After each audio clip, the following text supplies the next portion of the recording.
এই সপ্তমী পূজাত আমি বৰমা বাৰৈৰ দুৰ্গা পূজা মহোৎসৱ সমিতিয়ে ৯২ সংখ্যক আমি পূজা পাতিবলৈ গৈ আছোঁ আৰু এই ৯২ সংখ্যক পূজা পাতিবলৈ যোৱাত আমি আৰম্ভণিতে ব্যাপক প্ৰস্তুতি কৰিছিলোঁ। আগৰ নিচিনা আমি এইবেলিও ব্যাপক প্ৰস্তুতি কৰিছিলোঁ।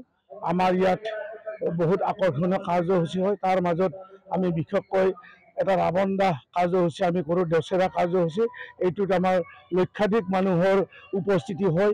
ইয়াত প্ৰায় ৩-৪ লাখ টকাৰ বোমা মৰা হয়।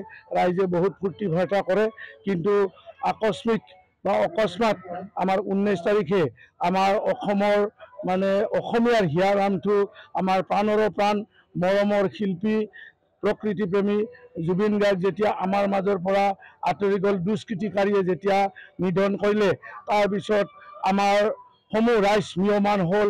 তাত লাখ লাখ মানুহে য'ত নেকি তেখেতক শ্ৰদ্ধাঞ্জলি দি তেখেতৰ নশ্বৰ দেহত শ্ৰদ্ধাঞ্জলি দি সেইটো এটা ৰেকৰ্ড কৰিবলৈ ৰেকৰ্ড হৈ গ'ল।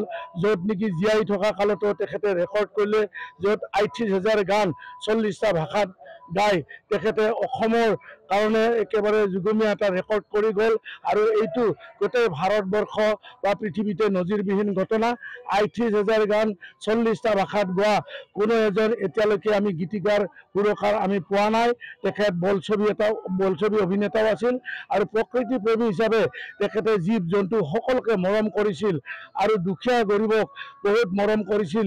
তেখেতৰ নীতি নিয়মটো বেলেগতকৈ বহুত ব্যতিক্ৰম আছিল। তাৰ কাৰণে য'ত নেকি তেখেতে মৃত্যুৰ পিছত তেওঁৰ শ্ৰদ্ধাঞ্জলি অনুষ্ঠানত বগলী চৰাই এটা তেওঁৰ যিটো মৰমৰ বগলী চৰাই আছিল।